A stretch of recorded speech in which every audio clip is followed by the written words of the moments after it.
Alright you guys, so before you actually start cutting, what you want to do is comb the hair, pick the hair out, or brush the hair down. In this case, I did it before I started filming. I did the client consultation and my client wanted a number 2 on top and a high taper. So I went ahead and grabbed my 2 guard with the lever fully closed, and now I'm going with the grain of his pattern. Now when it comes to that crown area, I'm going to leave that area I wouldn't say a guard size higher, but I'm gonna open the lever and keep his crown area that much more thick. Now he's not a real waver like that, so he is gonna end up having some waves, but I still like to keep that crown area as thick as possible.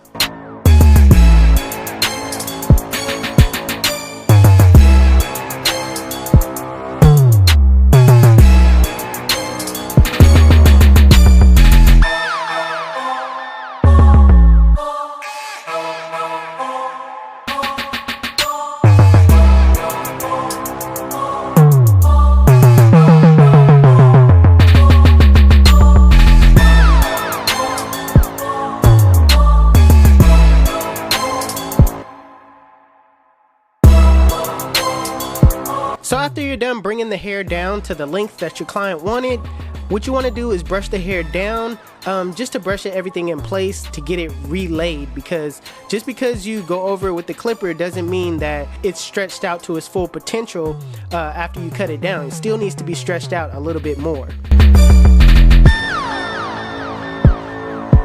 Now with the Babylon Skeleton FX, I'm gonna set in my bald line a little bit different this time. I'm gonna set it in like an arrow shape, alright? The reason why I'm setting it in like this, because I want a burst effect in the middle, you know what I mean? And I also want to keep that line up around the ear and on the vertical bar. So I'm just trying new things. It's gonna work the same if you would set a straight line in. This is just me being creative.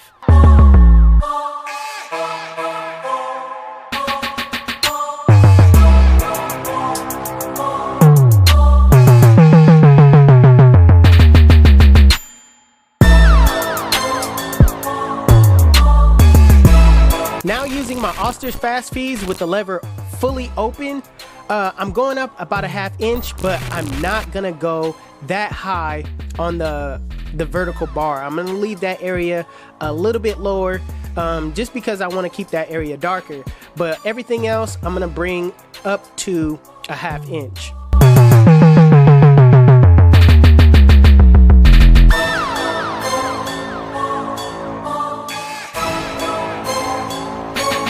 Next step is the 1 guard with the lever fully open, and I'm gonna do the same thing. I'm gonna go up about ½ inch. You don't really need to trip off of, you know, not really going too high up on that vertical bar. Just make sure you go up a full ½ inch. But make sure you keep it consistent. Go over the guideline multiple times while brushing the hair back down.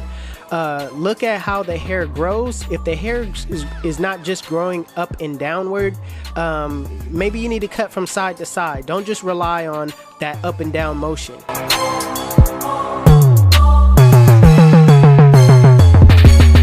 Now with the 2 guard with the lever fully open, I'm going up, scooping out, making sure that I just knock off that bulk at the top. I'm not necessarily setting in a guideline. I'm just kind of clearing out that area so that it could smoothly run into the number 2 with the guard closed on top.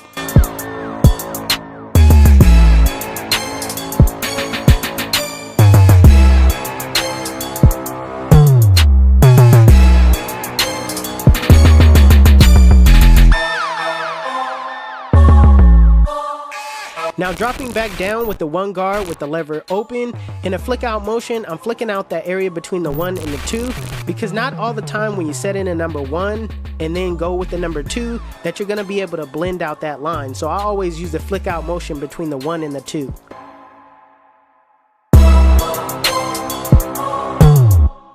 So with the 0 guard with the lever closed, in a flick out motion, I'm flicking out that middle line. Now I'm using my corners the entire time and making sure that I go from the bottom upward. Now start below the line and flick to the line. If you need to go up more, just adjust your lever as you go up.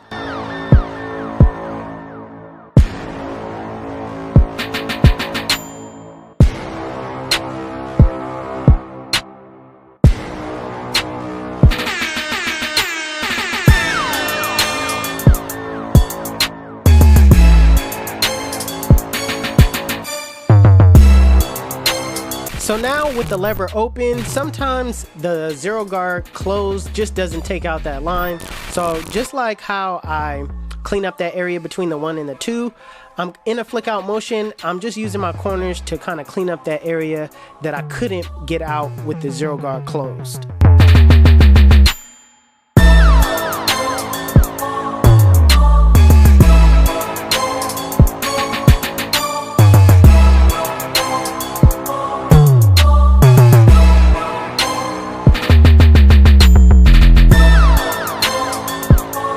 Now with the lever fully closed in a flick out motion, flick out that bottom line. Remember to use the corners and just, start below the line and flick to the line. It's gonna be easy to take out this line, especially if you take baby steps.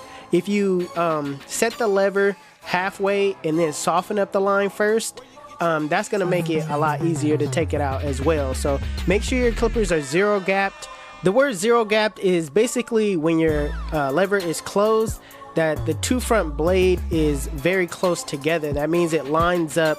If you put the blade on the table and you face it straight down, both of the blades line up perfectly.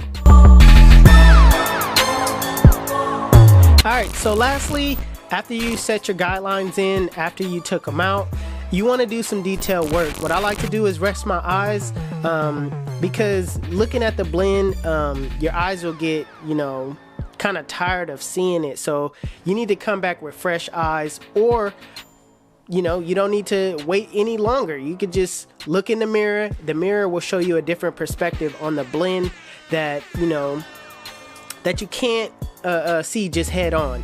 But for people that can't have access to a mirror that's just right there while you're cutting, rest your eyes, man. Give your eyes another chance to look at the blend in a different light. So I do that. I use my corners. I get in areas where I see bulk, and just memorize your guidelines, memorize your steps. That way it makes it easier to take out the bulk areas.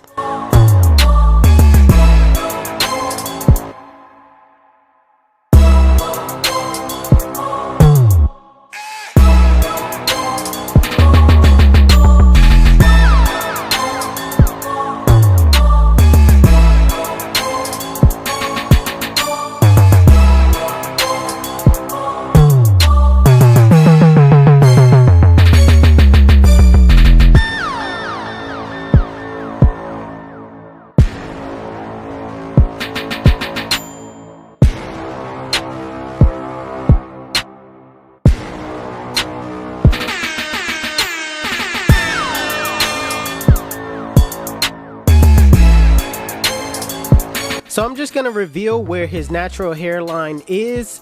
A lot of you guys will say that just because the hair is hanging over, that it's a pushback, but a lot of times it's not. It's just the hair that's hanging over. So you don't need to line up the hair that's hanging over.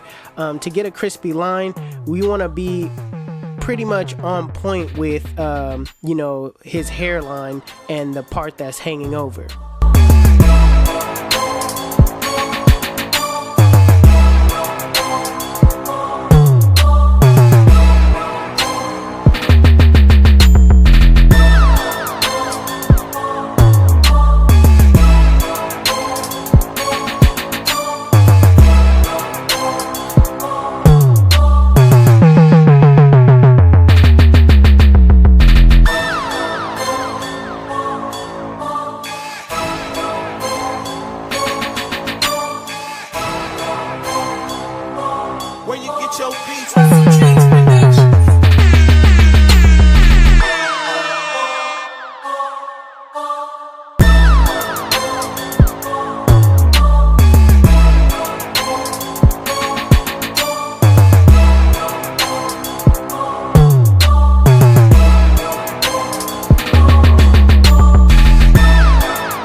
Listen, let me tell you why they call me 360. When they sit in my chair, I spin them in a full 360, and they come out looking like, damn, son, we make it look easy.